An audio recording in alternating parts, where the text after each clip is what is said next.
So I'm very honoured to be starting this new series on Love Your Neighbour. Slightly surprised as well, as I said this morning. I'm probably not the best person to kick off the series, but here we are. We are all here together. So this talk is entitled Blind Spots, and I'm going to ask 5 questions. What is a blind spot? Why do we have blind spots? Are blind spots a bad thing? What might our blind spots be? And what can we do about blind spots? So there we go. That's the structure, just so that you're aware of when I'm nearing the end. Question number 1, what is a blind spot? Now, I'm going to start with a point which will hopefully get everybody thinking in a sort of different sort of way. So I'm going to start with cats, domestic cat, not the musical, the domestic cat as a concept. There are 10 million or thereabouts domestic cats in the UK. Not all are killers, but let's say 1% of those are killers, that they go out and kill things, whether that's mice or voles or shrews or frogs or anything. So that's 100,000 cats. Now, 100,000 cats is more than double the combined number of lions, leopards, cheetahs and tigers in the world. And that's just domestic cats in the UK. Obviously, cats don't kill the things that tigers kill, but nonetheless, you get the point. But if anyone were to suggest that we should introduce lynx or wolves into the UK, you can imagine the uproar. So we have a blind spot when it comes to wild animals, which we don't do in relation to domestic animals. If you've ever gone to a nature reserve and you see the number of dog owners who let their dogs off the leash, we have a blind spot there. So a blind spot is technically the point on the retina which has no photoreceptor cells. And if you want to experience your own blind spot, your own physical blind spot, come and talk to me afterwards and I'll talk you through a little experiment that you can do which will show your own kind of technical blind spot. Now, I'm laughable though it may sound, I am a predator, which means that I have 2 forward-facing eyes so that I can focus on things and whatever, which means I have a huge blind spot of about 180 degrees directly behind me. So if you're standing behind me, I cannot see you, that you are in my blind spot. And obviously when I'm driving a car, the blind spot is or blind spots are the areas where you can't see using any of your mirrors. So I was driving yesterday and I was behind a lorry, and at the back of the lorry it said, if you cannot see my wing mirrors, I cannot see you. And I could not see the wing mirrors. But I suddenly realised I was in the blind spot. If the lorry decided to reverse for whatever reason, the driver would not know that I was there, and my little Toyota Yaris would be crushed, as would I within it. There's actually a couple of videos, Matt. So the first one you might have seen, the second one hopefully you won't have done. Either way, enjoy them. So, who's never seen the gorilla one before? Never seen it. So, if you had never seen that first one, did you see the gorilla? So it's about 50-50, apparently. So it's on first viewing. I didn't, the first time I saw it, I didn't see it. But the video showed that we are physically blind to much of the world that is around us. We simply do not see the vast majority of that which is in front of us. And the term blind spot has come to mean something much more than that. So psychologically, a blind spot is anything that we are unable to see or choose not to see. We're blind to ideas that are not our ideas. We are blind to opinions that are not our opinions, and we're blind to beliefs that are not our beliefs. And in the 1950s, there was a remarkable doctor called Alice Stewart. And at the time, she was the youngest ever fellow to be elected at the Royal College of Physicians. And she was interested in patterns in disease. And she started looking at childhood cancers. And she collected vast quantities of data. She got as much data as she could get on, did these children eat boiled sweets? Because the odd thing about them was that most diseases are more common in lower income brackets, whereas for childhood cancers, it was more prevalent in higher income brackets, which is unusual. So she checked all these things. Did people eat boiled sweets? Did they have an outside toilet? Did they, I don't know, go to school in a certain way or whatever? And when she analysed all the data, she discovered one thing. When it all came back, she discovered that 2/3 of the children dying from childhood cancers had been x-rayed whilst in the womb. And she published this information. As soon as she became certain that she was right, she published the information in 1956. Now, what do you think happened after that? They should have done, but they didn't do that for another 25 years. So in 1980, that happened. They banned X-rays of pregnant women, but the evidence was out there. But the medical establishment, for reasons which we'll come on to in a moment, had a huge blind spot when it came to it. And that applies to science, so heaven only knows how much it applies to everything else. So 2, why do we have blind spots? So why did the medical profession ignore her findings? So what sort of things do you think might be the reasons why they ignored her? Money, yeah. She's a woman, so misogyny, yeah. Sorry? She's young, yeah. They didn't want to be wrong, yeah. I mean, all of those things and more. So what she was saying was the opposite of conventional wisdom at the time. The generally accepted wisdom was that a small dose of something cannot cause any harm. So her view that a small X-ray did cause harm was, it upset everything to do with medical thinking. There's also the belief that technology was good. That's a much wider belief. Technology is good, therefore X-rays are good. There's also the belief that doctors don't harm their patients. So no doctor wants to believe that they are genuinely harming their patient. So all of these things, and as I say, it probably didn't help that she was a woman in a man's world. And that not only that, but she had the temerity to work after getting married, after having children, and even after getting divorced. So she was a threat as well to everything that the male establishment saw. So there are all sorts of reasons why we have blind spots. Some are very simple, such as tiredness. If you're tired, you can't be bothered to think straight, so you just accept what you're told. Dehydration, all sorts of things like that. But the brain uses shortcuts. So one obvious thing, particularly in the context of loving your neighbour, is that we prefer people who are like us. And that's how dating apps work. If you've ever watched First Dates, you always think, oh, that's clever. They've done very well to match those two people together.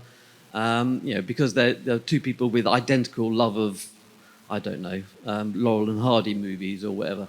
And you find that they find them together and you go, oh, they're well matched. And then you think, because they both like Laurel and Hardy movies, they should like each other, shouldn't they? And then they either do or they don't. But that's how dating apps work, kind of putting people together who are similar. And experiments show that this goes way beyond similar looks or hobbies or whatever, in that we are more likely to be attracted to someone with a similar name. So, I don't know, I'll just pick 2 names at random, Matt and Maddie, for example. Or my surname is Mansfield and my wife's surname was Marshall. So, it's just that there's a familiarity there which immediately draws you to someone.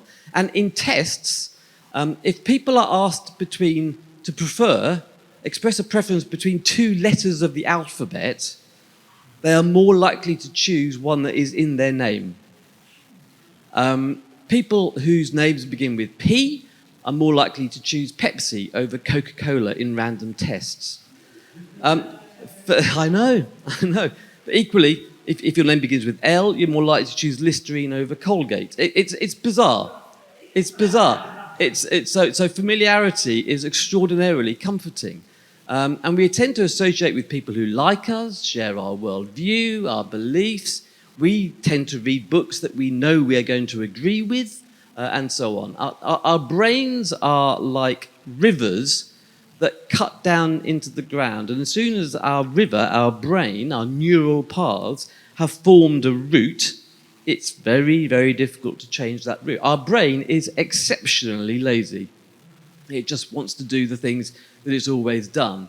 And there's a quote from a book called Willful Blindness by Margaret Heffernan, in which she says that the longer we live, And the more we accumulate similar experiences, friends, and ideas, the faster and more easily the water flows. So the more we do the things that we have always done, the quicker we can make decisions. It just makes life so much easier. And basically, it is just easier to be like everyone around you.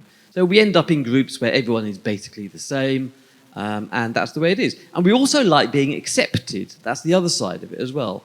So there's a famous song which was written by, I don't know if it's Dobie Gray or Doobie Gray, but was covered by Brian Ferry of Roxy Music, which is, I'm in with the in crowd, I go where the in crowd goes, I'm in with the in crowd, and I know what the in crowd knows.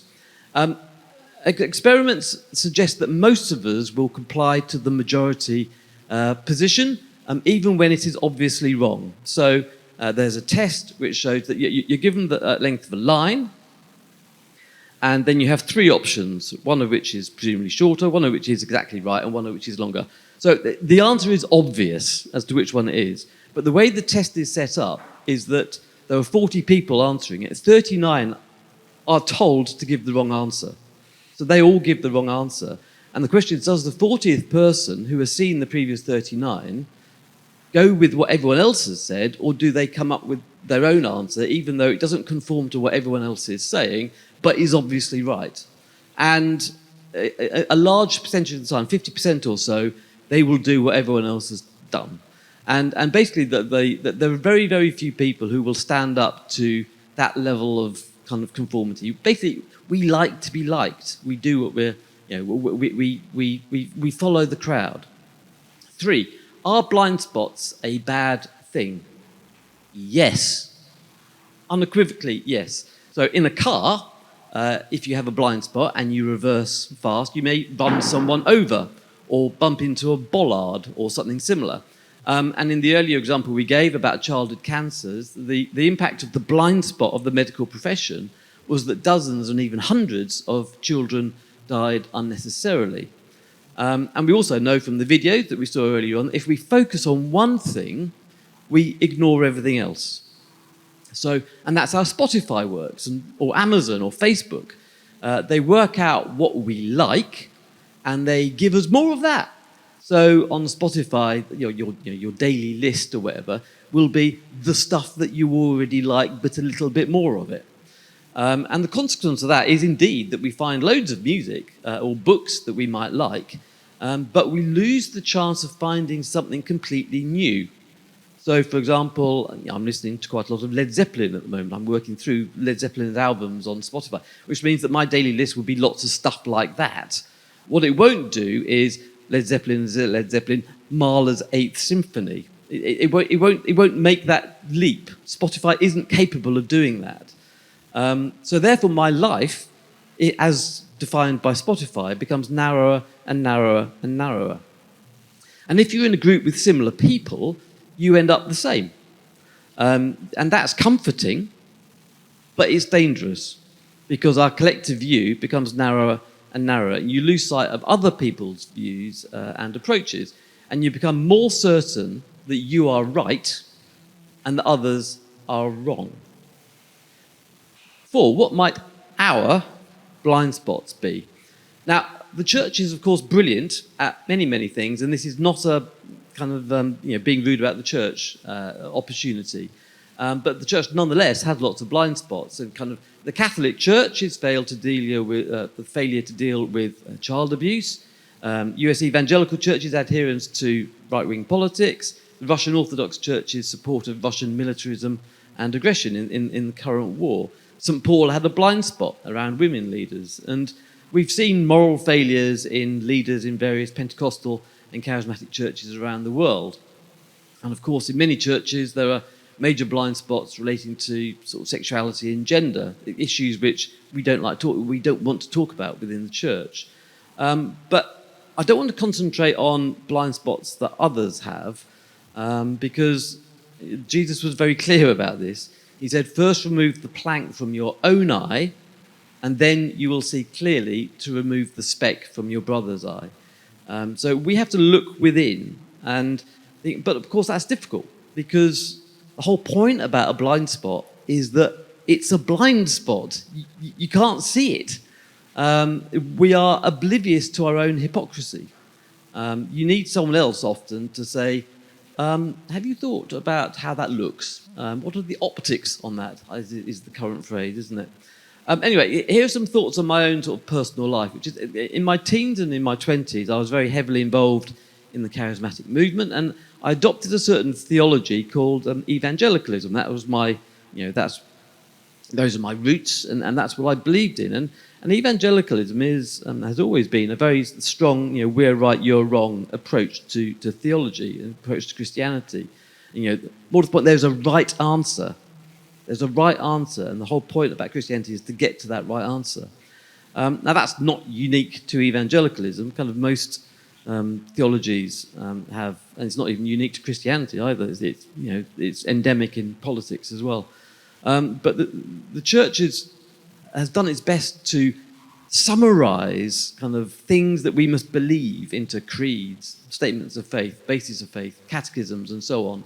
And we immediately create orthodoxy, what you must believe, and heresy, what you mustn't believe, and if you do believe it, you must be burned. So each of them ignore or overlook what Jesus says, which is that Jesus is the way, the truth, and the life. So that the way, the truth, and the life is to be found in the person of Jesus rather than a set of words. Just in the same way that the truth of marriage is in the relationship between the two partners rather than the words of a wedding ceremony. So the truth is in relationship, not in the words. I think that's one blind spot, that the whole there is a right answer approach to Christianity, I think, is a blind spot. History and context, very quickly, I think is another blind spot. We tend to treat the Bible as though it was written for us in 2022, and we constantly fail to put it into context, historical context, not just what was the belief at the time, but why was it written? When was it written? I've heard of lots of people whose faith has been genuinely jarred when they first hear that the first 5 books of the Bible might not have been written by Moses, for example, or might have been written a long, long time after, so in the Babylonian exile or something like that. And it's that historical context which I think is a blind spot, and we need to teach more on. And I'm sure there's dozens of others. One of the questions which is going to be on the Slido is, what blind spots do you think we have as a church? 5, final question. What can we do about our blind spots? Blind spots are a consequence of us seeing the world solely from our perspective. For those videos earlier on, if each of you had put your heads together beforehand and said, right, there's a video coming up of a car and street. Right, what I want you to do is look at the building on the left. I want you to look at the building in the middle. I want you to look at the street. I want you to look at the van over there. I want you... Collectively, we would have seen every single change during that video. But because we weren't working together, we were doing it individually, all of us were blind to some or all of that video. So the blind spots are a consequence of seeing the world solely from our perspective. Someone else is going to talk about the Good Samaritan in a week that comes. But I just want to highlight one point. At the beginning of the parable, the question that was posed to Jesus was, who is my neighbour? That's the question that was put to Jesus, and the Good Samaritan, the parable, is the answer. But at the end of the parable, Jesus asks a subtly different question. He says, and who was the neighbour to the man? So what Jesus was saying is that neighbour is defined by the victim, not by the person doing the helping, which is also what the poem was saying earlier on as well, which is injustice is defined by those who suffer the injustice, not by those of us who look on. So I think first and foremost, collectively, we must accept that we are wrong. I think that's a starting point for all blind spots, is that we are wrong on everything, actually. Yes, 2 + 2 = 4, that's right. There'd be scientific, empirically proved stuff which is right. But all opinions or whatever, we are wrong. Or perhaps more accurately, we're not 100% right. And actually, truth comes in debate and in discussion.